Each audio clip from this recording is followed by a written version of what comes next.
Welcome to the EOB podcast, where we talk about the weekend box office and the new openings this week. I'm Binh, and unfortunately, Sin Duong will not be joining us for this week's podcast because he has better things to do. So maybe we can try to catch up with him next week. So let's begin. Jurassic World repeated as the number one movie in theaters, bringing in 106.5 million over the weekend, and so far it made 402 million domestically. The surprising thing for Jurassic World is that it only experienced a 49% drop off from last weekend because movies normally experience a high 50s drop. So for it to have a drop off of less than 50% means that there's still like a lot of people who haven't seen the movie and want to watch the movie. And as you know from last podcast, Jurassic World has best opening ever with 208 million, surpassing the first Avengers 207.4 million.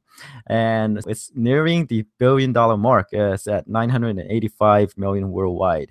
I think right now on the all-time list is at 23, but eventually it will probably go on to be one of the top 5 movies on the all-time list, which is pretty good. The movie is well reviewed with 71% on the tomato meter and an A cinema score. So it's going to be in theaters for quite a while. And in fact, this weekend, it's probably going to repeat as the number one movie again. And let's move on to number 2. In the second spot is Pixar's new animation Inside Out, a movie about the emotions playing in a girl's head. Inside Out has a distinction of being the first Pixar movie ever to not open in first place, but the 90.4 million opening, it's still pretty good. It is the second largest Pixar opening behind Toy Story 3's 110 million. So Pixar and Disney will not have anything to complain about. It lost bragging rights to Jurassic World, but still 90 million, second best ever in the company's history. They're crying on a bed of money. So you don't have to worry about Pixar. You don't have to worry about Inside Out. I think Sen and I were predicting the movie to be in the 80 million range. And when the Friday number came in, the movie is expected to perform like in the 80s, but it actually made about 90 million. It overperformed the expectation. So it's still pretty good. All right. So let's keep going. Okay. Since Sen's not here, we move on to number 3 is Spy, coming in at number 3 with 11.2 million, experienced a 28% drop off from the previous week, and so far it made 75 million. So it's only in its third weekend, so it has ways to go. It's gonna cross 80. It's gonna do probably 90 and might even make 100 million. So who knows? This is a successful outing for Melissa McCarthy. And in terms where this movie ranked in Melissa McCarthy's resume, it's not as good as the Heat. Heat made 158 million domestic. Then Identity Thief made 134. Bridesmaid, that's everyone knows about Bridesmaid. It made 169. So it's gonna do. I think it's probably not gonna do 134. The Identity Thief probably gonna do 100. So, but we have to see. Sam will know more about this, but he's not here. Okay, so. Yeah, number 3, Spy, still pretty good. 28% drop off, but unfortunately, it's only made 11 million. And coming in number 4 is Dwayne "The Rock" Johnson's disaster movie, San Andreas. It made 8.7 million in its 4th week, and so far it made 132 million. So that's okay. It could be better, but then again, the movie has a 54 million opening, which solidifies Johnson's status as a leading actor, someone who can bring in the audience, so he doesn't have to, for example, team up with some other more well-known actors to open a movie. Right now, this solidifies him as an A-lister, so he can probably pick and choose his movies. Okay, and moving on to number 5 is the other new release this past weekend is the teen comedy Dope. It's about like some African American kids. They're into 90s hip hop.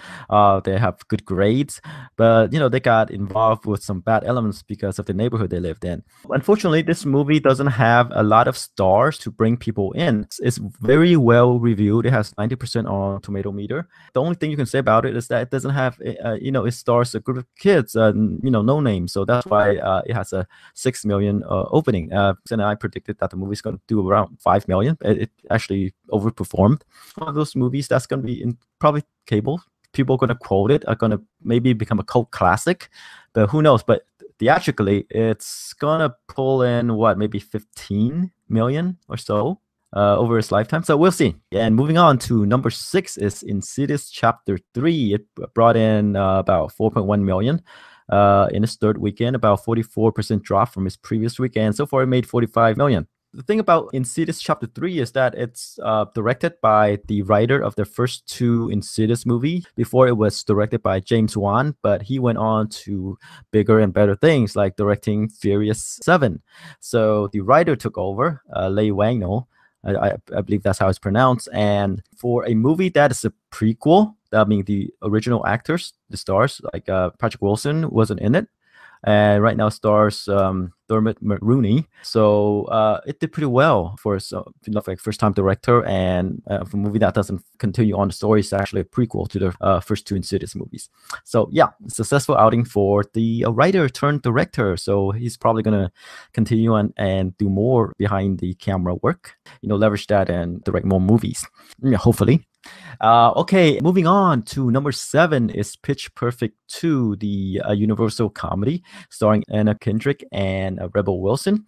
It brought in 3.5 million in a 6-week, experienced a 45% drop, and made 177 million so far. The movie cost, I think, around 30 million to make or so, and worldwide it's at 272. And since comedies don't travel well overseas, that's why we see the domestic figure higher than the foreign box office. So 177 here, 94 overseas. So that's what you see. But still, it's a huge success. They're making Pitch Perfect 3. Anna Kendrick and Rebel Wilson are returning, even though spoiler alert, they graduated. So they have to work that in somehow. But they locked in Haley Steinfeld. So she's going to have a major role in Pitch Perfect 3. And we don't know if Elizabeth Banks will be returning to direct or not. I mean, she probably has some other projects lined up. I'm not sure if she wants to do a sequel, since I'm sure that there are things that she wants to do. But she might return for another cameo. But since she's one of the producers, she will be involved. So yeah, we'll see Elizabeth Banks back. And moving on to number 8 is Mad Max Fury Road. It made 3 million over the weekend, about 25.4% drop.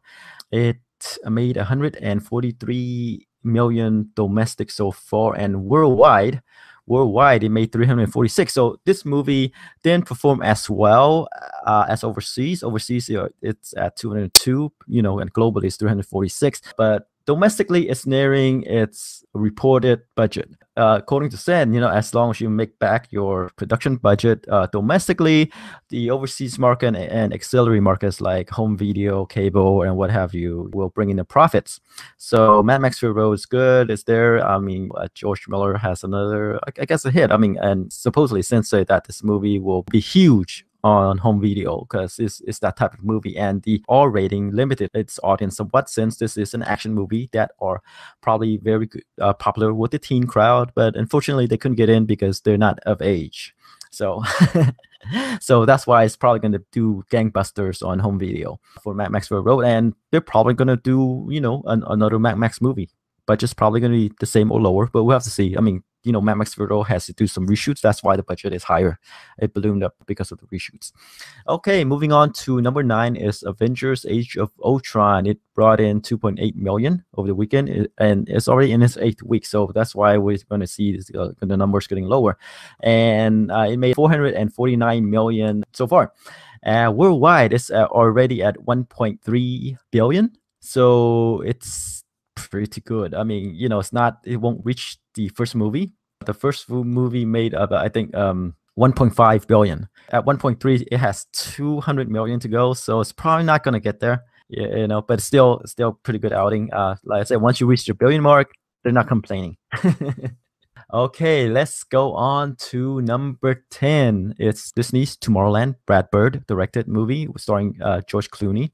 It got 2.2 million over the weekend, 87 so far in this 5th week. And the movie costs 190 million to make. That's a lot of money. Unfortunately, even though some movies might not perform domestically, sometimes they get saved overseas. Tomorrowland is a movie that's doing bad here domestically and doing bad overseas. So far, worldwide, it made 196 million, which is not going to cut it, right? It's not going to reach its production budget domestically, so overseas, and it's not performing as well. So it's going to be a write-off for Disney. Brad Bird is doing The Incredibles 2, the sequel to his Pixar animation about superheroes. So that's probably gonna raise his stock up. I mean, his reputation and his stock to a dip with Tomorrowland. I don't know what they're doing with 190 million for Tomorrowland. Anyway, Brad Bird stock took a hit with Tomorrowland, and it's gonna go back up when The Incredibles 2 comes out. We don't know when that is. They probably said the date, but I just don't know. But anyway, Brad Bird has good cred with Hollywood, so we don't need to worry about him.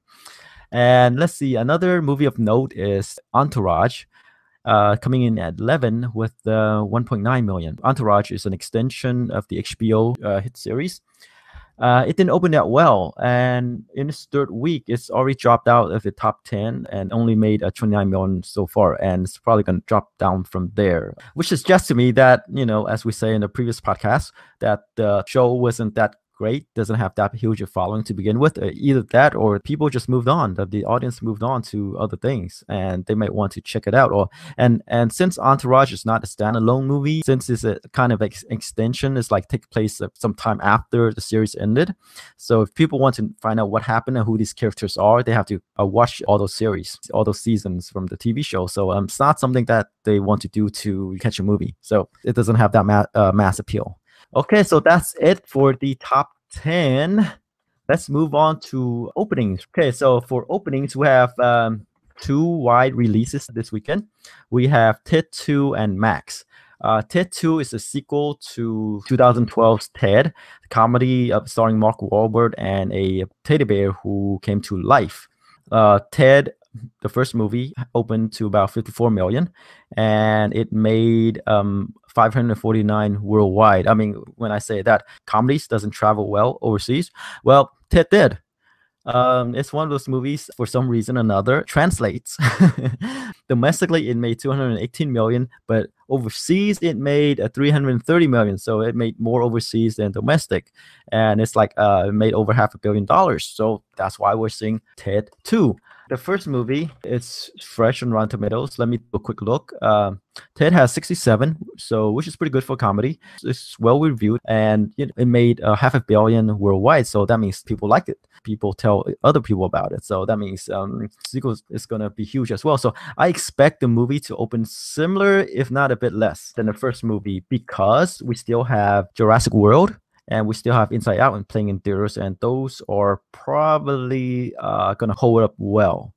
Okay, I expect Jurassic World to come in number 1 again, followed by Inside Out, and Ted 2 is probably gonna occupy the 3rd spot. For predictions, I will have to say 40 to 45 million. So I'm not sure what Senh will say, but he might go higher. If the movie is opening by itself and doesn't have the strong holdovers like Jurassic World and Inside Out, I would probably go higher. But the movie is rated R, so the rating is going to limit it somewhat. So I think 40 to 45 is pretty good. It's probably going to ballpark, and I wouldn't be surprised if it opened a bit less than that. Okay, and then the other movie is a movie called Max. Warner Brothers, a family movie about a dog who, I think it's a bomb sniffing dog, whose trainer got killed in action, and and the dog couldn't work with anybody else because he's so attached, and he was brought home, and then the boy's brother, and then that soldier's brother took care of it, and then there's some other shenanigans going on with some other things, like bad guys are involved, and the dog plays a hero and recovers.